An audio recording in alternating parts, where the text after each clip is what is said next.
গ্রাসহপারের digestive সিস্টেমের mesenteron. আমরা বলেছিলাম গ্রাসহপারের ডাইজেস্টিভ সিস্টেমকে তিনটা মেইন পার্টসে ভাগ করা যায়। আমি নামগুলো আবার বলতেছি: ফোরগাট অর স্টোমোডিয়াম, মেসেন্টেরন অর মিডগাট এবং হাইনগাট অর প্রক্টোরিয়াম। এর মধ্যে আমরা গ্রাসহপারের যে আগের লেকচারটা ছিল সেখানে আমরা বলেছিলাম গ্রাসহপারের ফোরগাট বা স্টোমোডিয়াম নিয়ে, আর এই ভিডিওতে আমরা বলতে চেষ্টা করব গ্রাসহপারের মিডগাট এবং হাইনগাট, হুইচ ইজ মেসেন্টেরন এবং প্রক্টোরিয়ামকে নিয়ে। ফার্স্ট অফ অল, মেসেন্টেরন বা midgut. Point 1, mesenteron is also known as midgut. By the way, gut মানেই হচ্ছে অ্যালিমেন্টারি ক্যানাল, ডাইজেস্টিভ ট্র্যাক। তাহলে গ্রাসহপারের ডাইজেস্টিভ ট্র্যাকের যেই পার্টটুকু মাঝামাঝি আছে তাকেই আমরা ডাইজেস্টিভ ট্র্যাক বা অ্যালিমেন্টারি ক্যানালকে যদি আমরা বলি হচ্ছে গাট, তাহলে এটা মাঝামাঝি আছে বলে আমরা কি বলবো? মিড গাট। এই যে ফ্রম মাউথ, এরপরে ঘুরতে ঘুরতে ঘুরতে ঘুরতে এই যে অ্যানাস, এই পুরোটা হচ্ছে অ্যালিমেন্টারি ক্যানাল, অ্যালিমেন্টারি ক্যানাল হচ্ছে গাট, আর গাটের মাঝামাঝি বলে mid gut. Point number 2, it extends from gizzard up two Ilium. Easiest point আইসে, যে খেয়াল করেন, ছবিটা ভালো মতো খেয়াল করবেন, এর নাম ছিল কিন্তু গিজার্ড। এই যে ট্রায়াঙ্গুলার এই এরিয়ার নাম হচ্ছে গিজার্ড, আর এখানে ছিল ইলিয়াম। তাহলে গিজার্ডের পর থেকে আমরা কিন্তু লাল দাগ দিয়েছি, লাল দাগ শেষ করেছি কোথায়? ইলিয়ামের আগে। তাহলে from the gizzard up to the ileum, গিজার্ডের পর থেকে শুরু করে ইলিয়ামের আগ পর্যন্ত এই পার্টটুকুর নামই আসলে মিডগাট অর মেসেন্টেরন। ইজিলি পড়া শেষ। ওকে, বলা হচ্ছে it is also known as stomach. Stomach বলা হচ্ছে কারণ এর ভিতরেই অ্যাকচুয়ালি খাবারটা কি হয়? গ্রাসহপারে ডাইজেস্ট হয়ে যায়। এবং আরও বলা হচ্ছে ভেন্ট্রিকুলাস। ভেন্ট্রিকুলাস মানেই হলো এমন একটা হলো স্পেস যার ভিতরে আসলে খাবার বা কোনো কিছু এসে স্টে করে। মানে খাবার ডাইজেস্ট হওয়ার সময় খাবার তো এই মেসেন্টেরনে আসে, এনজাইম আমরা দেখি ওখানে অ্যাপ্লাই হচ্ছে, খাবারটা কেমিক্যালি ডাইজেস্ট হচ্ছে, এই জন্যকে ভেন্ট্রিকুলাস নামেও ডাকা হচ্ছে। 4 number, from the junction of ফোরগাট and মিডগাট arises 6 pairs of gastric or hepatic seeker. খেয়াল করবেন, জাংশন শব্দটা মানে আসলে ঠিক মাঝামাঝি। এই যে লম্বা দাগগুলো, 1টা 2টা 3টা, এগুলোকেই আসলে আমরা বলি হচ্ছে hepatic seeker or gastric seeker. What is hepatic or gastric seeker? এগুলো আসলে ওদের main, one of the main digestive gland. এখান থেকে আসলে এনজাইম প্রডিউস হয় এবং সেই এনজাইমগুলো দিয়েই আসলে মেসেন্টেরন বা স্টোমাকের মধ্যে খাবারটা ডাইজেস্ট হচ্ছে। আবারও বলি, মেক সেন্স রাইট? খাবারগুলো mouth, pharynx, oesophagus, crop, gizzard পার হয়ে যখন ক্রপে ওদের মেসেন্টেরনে বা স্টোমাকে আসবে, তাহলে এই প্রথম থেকে খাবারটা ঢুকলো কি দিয়ে? মাউথ ওপেনিং দিয়ে। কোথায় গেল? ফ্যারিংসে। তারপরে কি পাস করলো? ইসোফেগাস। কোথায় আসলো? ক্রপে। এরপরে কোথায় আসলো? এই যে ট্রায়াঙ্গুলার এরিয়া, গিজার্ড। মাত্র বলে সারলাম, গিজার্ডের পর থেকে তাহলে কি শুরু হচ্ছে? Mesenteron or stomach or মিডগাট।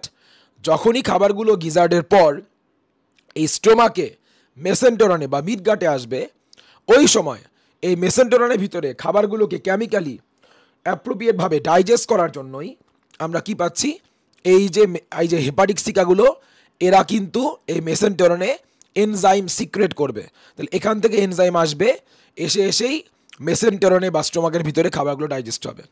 এখানে যদি আমরা 2D ভাবে আঁকছি, জাস্ট এক পাশ থেকে দেখতেছি, তাহলে এই পাশে যদি হয় 3টা, অপোজিট সাইডে আছে আরও 3টা, উপরে আছে 3টা, নিচে 3টা।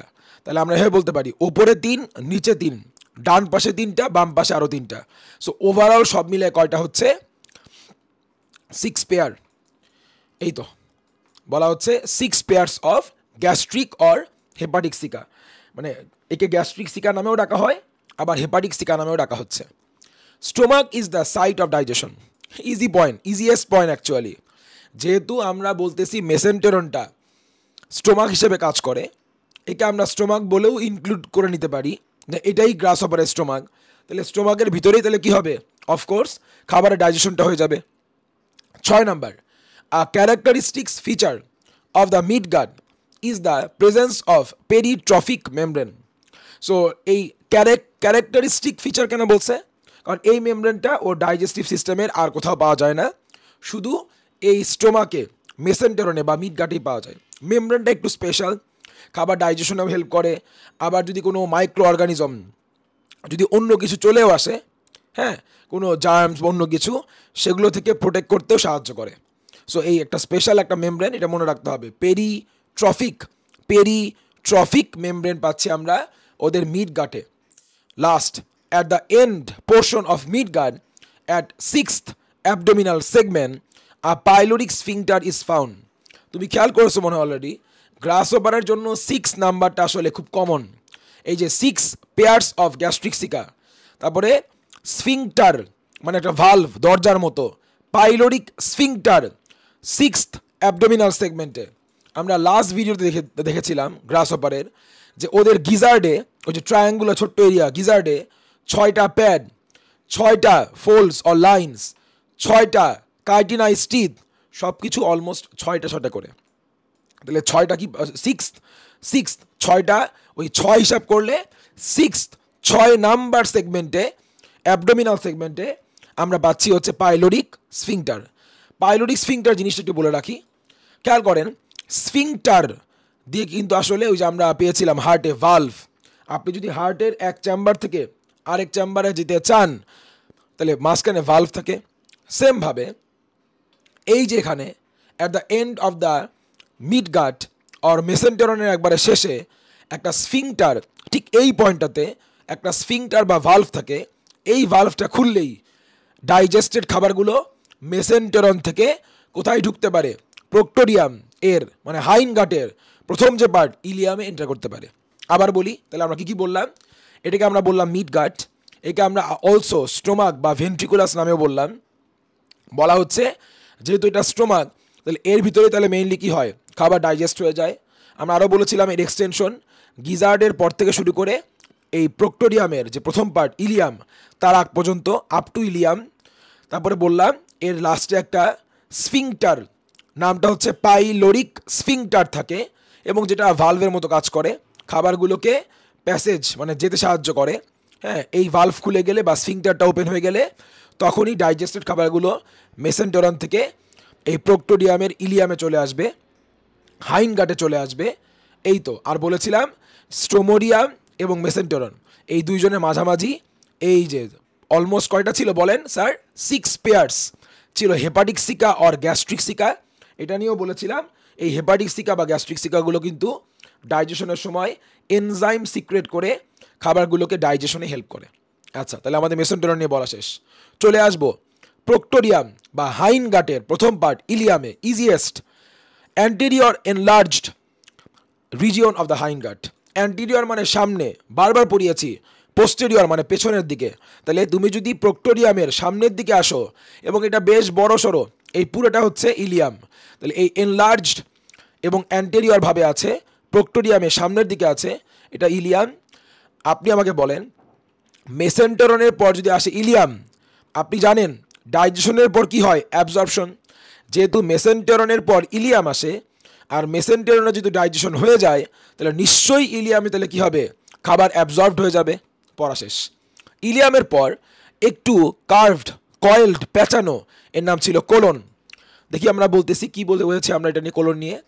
Ilium is followed by colon. ইলিয়ামকে ফলো করতে করতে এরপর আমরা যেটা পাবো সেটাই হচ্ছে কোলন। 2 নম্বর point, colon is narrow, long and coiled. আপনি দেখতে পারতেছেন এই ইলিয়াম যদি এখানে শেষ হয়ে যায়, এই যে বেশ বড় সড়ো, এটাও লং, ন্যারো, খুব বেশি। এই যে ন্যারো কেন বলতেছি, অলওয়েজ আমরা পাশাপাশি কম্পেয়ার করতে পছন্দ করি। কোলনের পর কে আসে, এই যে রেকটাম, মলাশয় বাংলায় রেকটামটা তো বেশ সোয়েলড আপ এরিয়া, বেশ ফুলে গেছে। সো এর সাথে কম্পেয়ার করলে কিন্তু একে আমরা ন্যারোই বলতে পারি। সো এই ন্যারো কোলন পাচ্ছি। ওকে, তারপর বলা হচ্ছে the lining of colon is wrinkled. কোলনের ভিতরে লাইনিং মানে হচ্ছে ভিতরের ওয়ালটা বেশ ভাঁজযুক্ত হয়, রিঙ্কেল মানে ভাঁজ আছে। তারপর বলা হলো দ্য রিমেইনিং, এটা কিন্তু ওদের অ্যাবজর্পশনে সাহায্য করে, কারণ রিঙ্কেল যদি না থাকতো খাবারগুলো দ্রুত পাস করতো, ওরা কিন্তু অ্যাবজর্ব করতে পারতো না। বাই দ্য ওয়ে, অ্যাবজর্পশনের কথাটা কেন উঠলো, কারণ খাবার তো ডাইজেশনের পর তো অ্যাবজর্পশনটা ইলিয়ামেই হয়, বাট ইলিয়ামে যে সব খাবারই একবারে কমপ্লিটলি অ্যাবজর্ব হয়ে যাবে এমন নাও হতে পারে। কিছু খাবার রিমেইনিং কিছু থাকতে পারে, কিছু খাবার ওখানে আনঅ্যাবজর্ব থেকে যেতে পারে। যদি কোনো খাবার বা নিউট্রিয়েন্ট ইলিয়াম দিয়ে অ্যাবজর্ব না হয়, সেটা কোলনে আসলে কোলন ওই রিমেইনিং ডাইজেস্টেড ফুডকে অ্যাবজর্ব করে নিতে পারে, সাথে আবার সে পানিও অ্যাবজর্ব করে। এবার আমরা চলে আসলাম কোথায়? চলে আসলাম হচ্ছে রেকটামে। কোলন এর পর দেখো বলতেছে ওয়ার্ডটা স্লাইটলি ডাইলেটেড। ডাইলেট করা মানে হচ্ছে একটু ফুলে যাওয়া, সোয়েল আপ করা। এরিয়ার নাম ছিল আমাদের রেকটাম। তাহলে কোলনের পর তাহলে কি আসলো? Rectum. The lining of the rectum forms 6 thick longitudinal folds call rectal papillae. এটা কিন্তু চেনবার একটা উপায় যে না, রেকটামে এখানেও খেয়াল করেন 6টা লম্বালম্বি ফোল্ড মানে ভাঁজ আছে। এই ভাঁজগুলো সেম আপনি খেয়াল করবেন, এখানেও কিন্তু আমরা কি করি? আমরা অ্যাবজর্ভ করি। তাহলে এই যে এখানেও খেয়াল করেন, এই যে রিঙ্কেল, এখানেও ভাঁজ, এখানেও কি আছে? ফোল্ডস বা ভাঁজগুলো আছে। ভাঁজগুলো থাকলে এটাই সুবিধা হয়, খাবারগুলোর স্পিড আপ হয় না, স্লোলি মুভ করে, এবং ওই সময় খাবারগুলোকে ইজিলি অ্যাবজর্ভ করা যায়। তাহলে 6 লংজিটিউডাল ফোল্ডস কল রেকটাল প্যাপিলা। তাহলে এখানে কিন্তু খাবারটা কিছুটা যেরকম অ্যাবজর্ভ, খাবার না আসলে, খাবার তো অ্যাবজর্ভ মেইনলি কোথায় হলো? ইলিয়ামে। আর রিমেইনিং খাবারগুলো অ্যাবজর্ভ কোথায় হয়ে গেল? কোলনে। কোলনে অ্যাবজর্ভ হয়েছিল কি? আর ওয়াটার। এবার যদি কিছু ওয়াটার, এক্সেস ওয়াটার থাকে, যেটা আসলে কোলন দিয়ে অ্যাবজর্ভ হলো না, ওই এক্সেস ওয়াটারটা কোথায় হবে? রেকটামে অ্যাবজর্ভ হয়ে যাবে, সাথে আবার ওয়াটারের সাথে কিছু মিনারেলসও এখানে অ্যাবজর্ভ আমরা করতে পারবো। এটা গেল। এবং তুমি জানো যে appropriate environment, appropriate place, time পাওয়ার আগে ফিসেসটা, ফিকাল ম্যাটারটা, মলটা তাহলে রেকটামের মধ্যেই টেম্পোরারিভাবে স্টোর থাকতে পারে। যখনই অ্যাপ্রোপ্রিয়েট ওরা মনে করবে রিফ্লেকশন আসবে, তখনই রিফ্লেকশন না, ওদের হচ্ছে রিফ্লেক্স কাজ করবে যে না, ওদের হচ্ছে একটা চাপ ফিল করতেছে।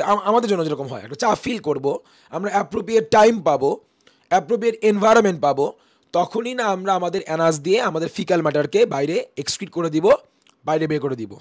এটাই বলা হচ্ছে the ফিসেস temporarily stored in it. এরপর আমরা রেকটামের পর লাস্টে ছিল হচ্ছে অ্যানাস। দেখেই বুঝতেছো, এই যদি হয় রেকটাম, রেকটামের পর আমরা পাচ্ছি হচ্ছে অ্যানাস, বাংলায় বলা হচ্ছে পায়ুছিদ্র। ফিসেস অ্যান্ড আনডাইজেস্টেড ফুড, তাহলে মল বা একই জিনিস আসলে, যে ফুডটাকে ওরা ডাইজেস্ট করতে পারলো না, তাকে ওরা যেহেতু আনডাইজেস্টেড, অ্যাবজর্বও করে নাই, তাহলে তাকে ওরা কিছু সময়ের জন্য কি করবে? টেম্পোরারিভাবে আগে রেকটামে স্টোর রাখবে। অ্যাপ্রোপ্রিয়েট টাইম, এনভায়রনমেন্ট, রিফ্লেক্স কাজ করলে তখনই ওরা ওই অ্যানাস নামের ছিদ্রটা দিয়ে ওই ফিসেসকে, হ্যাঁ, এবং আনডাইজেস্ট ফুডগুলোকে ওরা বডির বাইরে পাস আউট, বাইরে বের করে দিবে। ডান। তাহলে এই ছিল আমাদের হচ্ছে মেসেন্টেরন, এই ইলিয়াম, কোলন, রেকটাম আর হচ্ছে অ্যানাস। আমি দ্রুত একবার সামারি করি। ইলিয়াম ছিল সামনের পার্টটা, অ্যান্টেরিয়র এনলার্জ, বড়সড় একটা পার্ট, এবং এখানে খাবারটা ডাইজেস্ট হচ্ছে।